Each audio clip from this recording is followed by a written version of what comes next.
maa ngi doon expliquer problème bi, nous avions été coupés. Alors nous allons reprendre vite fait du début, comme ça ni que comprendre ñu mën a comprendre.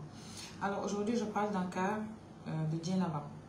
Donc vous avez tous ou toutes entendu l'histoire de Dieynaba, qui est une Sénégalaise, donc une jeune Sénégalaise âgée de la trentaine à peu près, donc juriste de formation. Donc elle s'est mariée récemment avec un monsieur qui s'appelle Alioune, Alioune B. Maké. Voilà, monsieur Maké, qui l'a marié il y a moins de 1 an, hein. On va dire que c'est un mariage récent. Donc c'est un couple boo xam ne depuis le début apparemment de leur mariage, ils ont toujours eu un problème de compatibilité. Moi je veux dire un problème de compatibilité. Donc la dame, elle a eu à subir plusieurs coups et blessures depuis son début de relation. Bon, elle a toujours peut-être gardé le cap et essayé de vraiment faire aller les choses. À un moment donné, peut-être elle s'est dit qu'elle ne peut plus vivre sur des coups et blessures, qu'elle préfère se séparer du monsieur. Comme toute personne réfléchie, décision boobu lay jël képp koo xam ne am nga xel ba nekk ci say boo xam ne lay dóor di la def yenn maltraitance physique ou morale ou verbale, da ngay décider tout simplement de quitter. C'est pas forcé. Mais après, il faut savoir aussi que les personnes ne sont pas toutes les mêmes et n'ont pas les mêmes entendements. Donc la dame, au final, ba mu sonnee ci coup blessure daf ko porté woon plainte à Fouta. Donc les faits se sont passés à Fouta. Ba mu ko porté woon plainte ñu daal di entendre waa ji xam nga def lépp moom mu dem ba ci biir mu retirer procédure bi.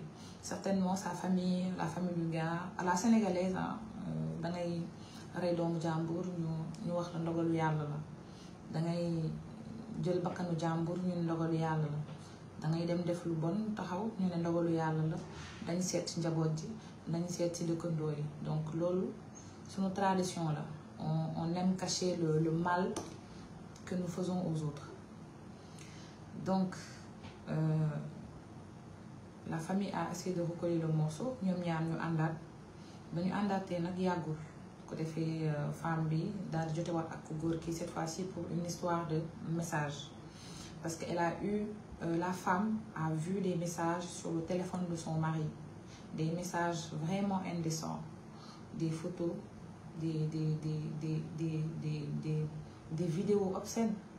La femme s'est dit, man, je viens de me marier, même pas 1 an de mariage, tu te mets à draguer, tu ne me respectes pas. Comme toutes les femmes rek commencé xam nga rek crise de jalousie, wax li wax la. Le monsieur a perdu son sang-froid, comme d'habitude. Il a frappé encore la femme. Cette fois-ci yemul ci dóor ko rek da ko yóbbu ba ci àll bi, comme Fouta lañ nekkoon da kaa diri ba ci àll bi, dóor ko ba défigurer kanam gi. Lu mu ko deful amul. Indi ko hôpital Dakar, comme c'est un médecin mu ne femme bi dafa am feebar. Maanaam femme bi àndut ak sagoom. Comme quoi pour justifier son fait, il taxe sa femme de malade mentale. Voilà. Parce que vous savez que boo amee problème mu xel, boo feebaree wala buñ la collé l'étiquette d'une malade mentale, tes faits et tes dires ne comptent pas. Ceci étant, elle avait déjà porté plainte auparavant. Donc, la police ou les autorités compétentes ont déjà traçabilité des faits. Il est à son 7e mariage et ses ex-femmes ont témoigné que moom yàgg na def lii maanaam yàgg na dóor jigéen, yàgg na leen toroxal, yàgg na leen def daal affaire yu mel nii. Donc Dieynaba demandait le divorce. Waa ji accordé ko divorce. Ba ko waa ji accordé divorce bi, Dieynaba ñëw Dakar. Vous comprenez? Ba mu ñëwee Dakar, oui. Waaw, c'est bon, xaaral ma pare. Ba mu ñëwee Dakar, mu xam nga rek après divorce rek boo ñaanee baaj buñ la ko mayee, bon bu dee sa borom kër daf la def yu metti, généralement da ngay bëgg fayu. Parce que man je suis une femme et je me mets à la place de Dieynaba, parce que lu mel ni dal na ma bu yàggul dara si kanamu sénégalais yépp ba même accusation yi da sama ex-jëkkër defoon taxaw ni Sénégal bi man dama dof ba mu jaral ko mu déplacé ay frère am ay mbokkam ñu xëcc ma yóbbu ma Fann ci koo xam ne dépression la amoon parce que c'est normal nga jóge ci sëy jógewaat ci sëy xam nga sa business yëpp tëj nga subir une faillite de toutes tes entreprises li olof Njaay di wax loo dëgër jooy ci nit du machine. Donc ça c'est à peu près mon histoire entre guillemets. Aujourd'hui on parle pas de moi, on parle de Dieynaba. Dieynaba mais bon comme waa ji dafa bëgg yàq àddunaam daf ko bëgg toroxal day fayu.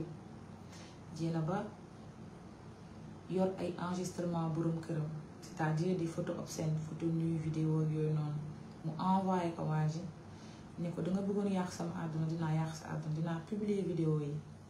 ba mu ko waxee loolu nag waa ji dem porter plainte ba waa ji porter plainte mooy Mbàkke moom ñuy wax ba mu porter plainte yoon daal di teg loxo Dieynaba Sow pour divulgation de données privées ak menaces. May laajte man sama question bu ndaw parce que man information yi ma am ku ñu naan Antoinette di ñeesu Dieynaba moo ma woo tey waxtaan ak man ci cas bi ni ma Nabou yàgg nañ la dégg ngay waxtaan si waxu jigéen ci cas violence conjugale physique morale ak yooyu noonu cas bi di nga ci wax wala doo ci wax. si laa ne avant ma ciy wax damay def samay propre recherche ma woo Kaliphone Sall mon frère mon ami Kaliphone ma woo ko ne ko Kali écoute j'ai un cas d'une jeune dame qui s'appelle Dieynaba Sow boo xam ne elle a subi des maltraitances physiques verbales défigurées par son ex-mari. Kaliphone expliqué ma tuuti cas parce que ils ont eu à faire un débat hier soir sur TikTok man j'étais pas là donc balaa may génn di wax publiquement il faut que ma am des preuves suffisantes loo xam ne man dina ma permettre ma wax en tant que porteur de voix. te ku ne xam na ni man yàgg naa xeex violence conjugale yàgg naa xeex violence faite aux enfants bu yàggul dara jote naa fi ak fukki imaam ak juróom-ñett ba mu waral ma 32 plaintes dans l'histoire du Sénégal 32 plaintes collectifs de tous les imams parce que dama défendre ay taalibe ñu sàkkatoon ba ñaawtal leen ci ay góor 6 ans 4 ans man jug porté kàddu bi ñu ne damay xeex l'islam dama bon man waruma ci wax yàlla def façon xokkatal bu nekk mystiquement dama lay dinañ la dog dinañ def ay jàng xataara naa wax mu jugul fenn maa ngi nii di gën a bien maa ngi nii di gën a fine parce que yàlla loo ko lebal rek la lay fay donc li ñu bëggoon amul dossier bi caduc na yoon teguma loxo parce que je n'ai pas enfreint la loi donc sant yàlla la ci côté boobu. bëri na cas yu am si Facebook bi si TikTok bi si réseaux sociaux yi en général man dama ciy wax yàgg na depuis des années 8 ans 9 ans 10 ans cas paala bi fii dama fekk à chaque fois bu ñu toroxalee jigéen damay génn ma wax duma ràññee kii juriste la kii influenceuse la kii jàkkatu mango la kii jàkkatu madd la parce que à la fin de la journée une femme reste une femme. Les gens ne comprennent pas. Par exemple, moi, on me taxe de du sëykat du muñkat fu mu dem ñëwaat te dañuy gis ay preuve ni que kii bu yàggoon ci sëy bii mën na ñàkk bakkanam baa mën na ci ñàkk àddinaam baa mën na ci mel daal beneen anime mais ñoom loolu intéressé wu leen. Sénégalais yi tant que yaa ngi souffrir dañ lay bëgg tant que yaa ngi am ay naqar dañ lay bëgg mais bés boo taxawee fomp say rongañ ñëpp sori la. Man nag li tax tey ma toog fii jàkkaarloog yéen di waxtaan ak yéen waroon na ma fekk tey ma nekk Yoff comme sama copine bi génn àdduna bu yàggul dara même pas 2 mois Fatima même chose violence conjugale mais heureusement duma Fatima heureusement Dieynaba Sow la parce que su mënul dem damay taxaw ne mënul dem c'est du force.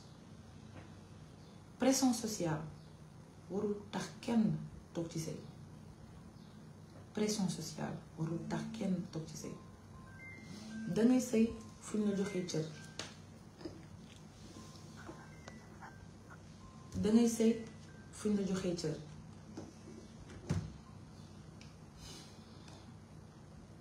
donc dangay sëy fu ñu la joxee cër dangay sëy fu ñu la joxee respect dangay sëy fu ñu la yëgee dangay sëy fu ñu la bëggee ku la joxul cër joxul la respect yëg la faalewu la foofu loo fa def pertement la yaa fa bàyyi sa bopp donc jigéen dangay diñ jigéen dangay am fulla jigéen dangay am fayda ñu revenir ci kaawu Dieynaba Sow bi Dieynaba Sow ba mu menacé borom këram ne bon daf koy day publier ay vidéo ay affaire am photo ak yooyu noonu yoon daal di koy teg loxo donc démb lañ ko jugé déféré nañ ko parquet elle est condamnée à 3 mois de prison plus 4 millions d'amende yi mu war a fay jëkkër ji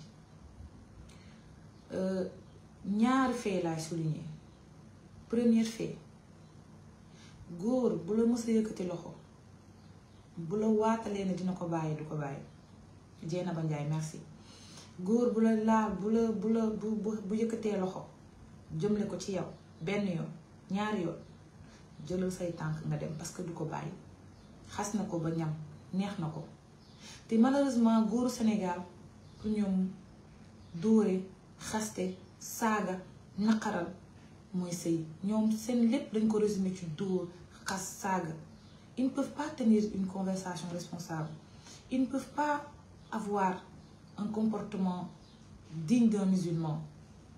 Un pays qui se dit 99% de musulmans.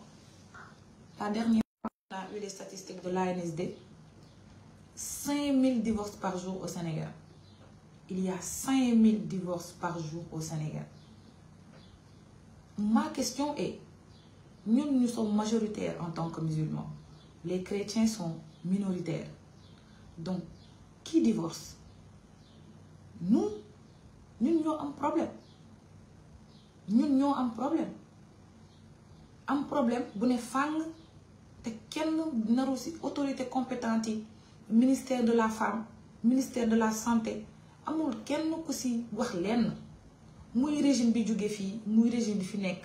Moi j'ai l'impression que la cause de la femme et de l'enfance au Sénégal, c'est des causes débiles, c'est des causes futiles. Les femmes, quand je les vois sur les réseaux sociaux, à s'insulter, t'es belle, t'es moche, t'es pauvre, t'es riche, hein? T'as grossi, t'as maigri, t'étais pas comme ça avant. Hein? Elles passent leur temps à traiter des sujets débiles. Elles passent leur temps à s'insulter, à s'autocritiquer. Or que moi, je me disais, tous les jours, on fait face à des violences conjugales, que ce soit physique, que ce soit verbal.